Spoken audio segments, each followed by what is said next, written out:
আপনি যদি Paris Olympic একটু হলেও ফলো করে থাকেন, তবে ইউসুফ ডিকেচের কথা অবশ্যই শুনেছেন। তুরস্কের শুটার ইউসুফ পকেটে হাত ঢুকিয়ে বন্দুক চালিয়ে সিলভার মেডেল জিতেছেন এবং তার সোয়াগ স্টাইলের জন্য রাতারাতি হয়ে গিয়েছেন ইন্টারনেট সেলিব্রিটি। আজকে আমি কোনো প্যারিস অলিম্পিকের গল্প বলতে এখানে আসিনি, বরং আজকে আমি আপনাদেরকে অলিম্পিকের সময় ঘটে যাওয়া একটা সাইকোলজিক্যাল ব্যাপার নিয়ে আলোচনা করার জন্যই এখানে এসেছি। 2008 সালের বেইজিং অলিম্পিক, পোডিয়ামে গোল্ড মেডেল পরে হাসি মুখে দাঁড়িয়ে আছে মাইকেল ফেলপস। তার বাম পাশে ব্রোঞ্জ পরা হাসি মুখে দাঁড়ানো রায়ান লক। কিন্তু এ কি, সিলভার পাওয়া লাজলো সের মুখে কোনো হাসি নাই। কেন হাসি নাই সেটার ব্যাখ্যাও বিহেভিয়ারাল ইকোনমিস্টরা দিয়েছেন। তাদের মতে বাস্তবে ব্রোঞ্জ মেডেলিস্ট আর হ্যাপিয়ার দেন সিলভার উইনার্স। আপনারা ভালো মতোই জানেন, অলিম্পিকে যে ফার্স্ট হয় সে পায় গোল্ড মেডেল, অন্যদিকে সেকেন্ড এবং থার্ড তারা পায় সিলভার এবং ব্রোঞ্জ। অর্থাৎ গোল্ড, সিলভার এবং ব্রোঞ্জ, অর্থাৎ এই ক্রম অনুসারেই সবার খুশি থাকার কথা, কিন্তু বাস্তবে কিন্তু সেটা হয় না।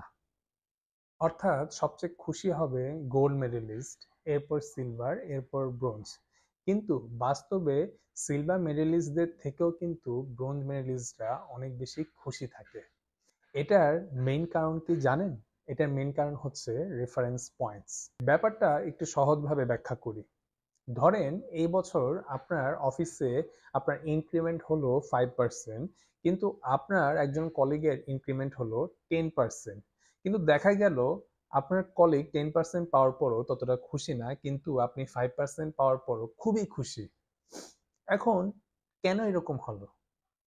এর কারণ হলো, যেখানে আপনার সেই কলিগ আশা করেছিল 15% ইনক্রিমেন্ট, সেখানে তার ইনক্রিমেন্ট হয়েছে মাত্র 10%।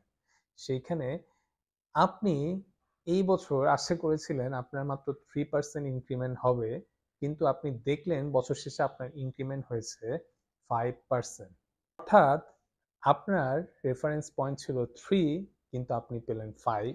অন্যদিকে আপনার কলিগের রেফারেন্স পয়েন্ট ছিল 15, কিন্তু সে পাইছে মাত্র 10।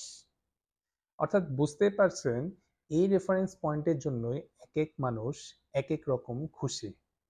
অলিম্পিক গেমসেও ঠিক একই ফেনোমেনন দেখা যায়।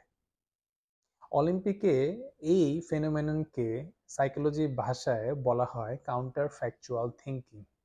এর মানে হলো, people compare their objective achievements to what might have been. ধরেন একজন সিলভার মেডেলিস্ট তাকে কম্পেয়ার করে একজন গোল্ড মেডেলিস্টের সাথে। সে ভাবে যে আমি যদি আরেকটু জোরে দৌড়াতাম বা আমি যদি আরেকটু তাড়াতাড়ি সাঁতার কাটতাম, তাহলে কিন্তু আজকে আমি সিলভারের বদলে গোল্ড মেডেল জিততে পারতাম।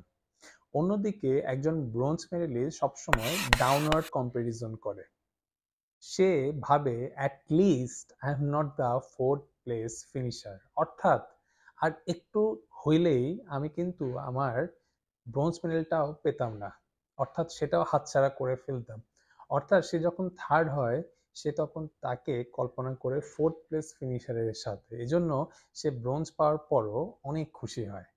সো বুঝতেই পারছেন, এই কম্প্যারিজনের জন্য বা এই রেফারেন্স পয়েন্টের জন্যই কিন্তু এক এক মানুষ এক এক রকম খুশি। 1920 সালের সিলভার মেডেলিস্ট অ্যাবেল কিভিয়াত ব্যাপারটাকে ব্যাখ্যা করেছেন এইভাবে। তিনি বলেছেন, আমি এখনো ঘুম থেকে মাঝে মাঝে শেষ রাতে উঠে পড়ি দুঃস্বপ্নে। আমি মনে মনে বলি, আমি কি করলাম। বলে রাখা ভালো, এই অ্যাবেল কিভিয়াত কিন্তু 1500 মিটার রেসে মাত্র 0.1 সেকেন্ডের জন্য সিলভার মেডেল অর্জন করেছিল গোল্ড মেডেলের বদলে, এবং হয়তো ভবিষ্যতে যতদিন সে বেঁচে থাকবে সেই জিনিস তাকে তাড়িয়ে বেড়াবে। তাহলে বুঝতেই পারছেন, আপনি লাইফে যত ভালোই করেন না কেন, there will always be somebody who will be better than you. So comparing yourself with the other person will always make you sad and disappointed. আপনি যদি কম্পেয়ার করতেই চান, তবে আপনি আপনার নিজের সাথে তুলনা করেন, বা আগের বছর আপনি কেমন ছিলেন এবং এই বছর আপনি কেমন সেটার সাথে তুলনা করেন। এবং বেস্ট প্র্যাকটিস হলো সবসময় গ্র্যাটিটিউড বা কন্টেনমেন্ট থাকা, বা আপনার নিজের যা আছে সেটা নিয়ে খুশি থাকা। আশা করি আমার মেসেজটা আপনাদের কাছে ভালো লেগেছে, এবং ভিডিওটি ভালো লেগে থাকলে অবশ্যই সাবস্ক্রাইব এবং কমেন্ট করতে কিন্তু ভুলবেন না। ধন্যবাদ সবাইকে।